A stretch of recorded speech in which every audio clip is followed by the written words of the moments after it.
Allah'ın ebekeber ayanlardan geldim arılacan keyhenlere ay Maria ustallah anat bungat kayalara anariyam göstöller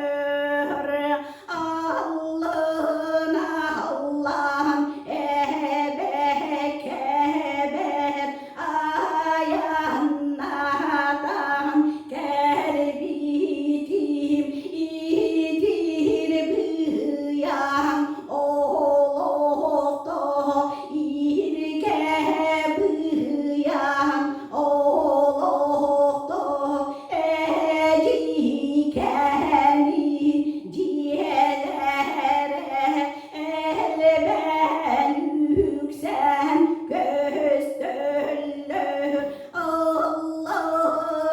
Allah'ın ebekeber ayanlardan gelbitim un kuyar kıtılıgar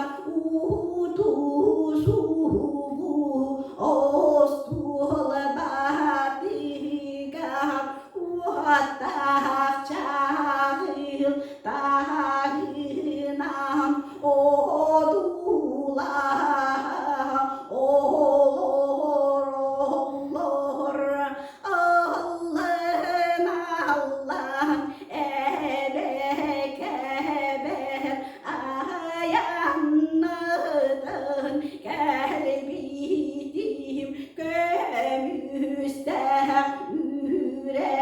yüreklerge gönülden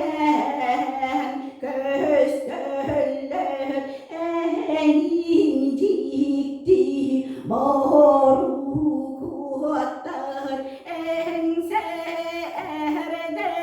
ustallar Allah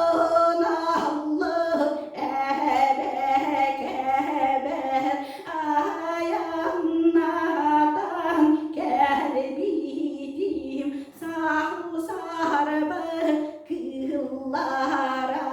dayak kuba buldarı yarban kalır